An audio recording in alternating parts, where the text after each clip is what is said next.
Welcome to episode 1 of Gerber Goodies, the mini-series where I review products made by Gerber. Up today we have the Gerber Zilch. Let's quickly run through some specs, shall we?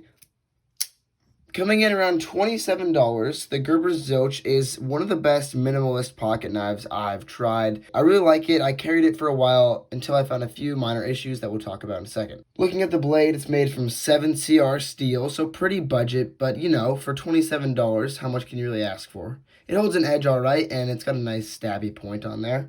The blade is 3.1 inches in length, and the overall length is 7.2, so pretty small. Coming in at only 2.2 ounces, this knife falls right in between something like the Benchmade Bug Out and the Bailout, being heavier than the Bug Out, but lighter than the Bailout. The Zilch is a fully manual opening knife with a liner lock. This has been one of my favorite liner locks I've actually ever tried, because if you look, it's not just flat, it's not sharp, it's got some nice texture on it, and it sticks out really well. So it's comfortable and doesn't really bother my thumbs.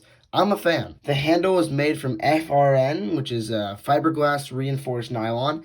It feels like just typical plastic, but it has some durability aspects to it that are definitely worth noting. The deep carry pocket clip is in my favorite position on this side with tip up.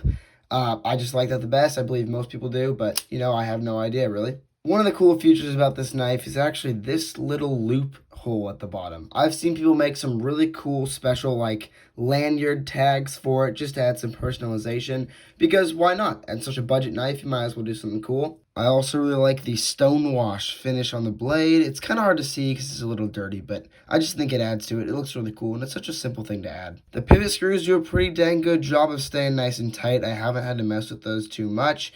And the scales and the liners are also pretty good. I do like that the scales kind of overlap the liners on all sides, so you can't really see them too much, and it just kind of makes it sleek and comfortable. Now to the reason that I don't carry this knife anymore. Aside from the fact that I just have nicer options, something like the Gerber Spire, which you've seen on my channel before, or even a KG pocket knife, if you know, you know, best YouTuber there is. I just haven't carried it in a while. But the main reason is because of the detent. With the Zilch, there's just, in my opinion, just not enough. It takes very minimal effort to just whip it open. And that did happen in my pocket one time, and I like to keep my knives sharp. So that was kind of scary. I hope you enjoyed this episode of Gerber Goodies. Stay tuned for part 2, where we'll be looking at the Gerber Spire in more detail.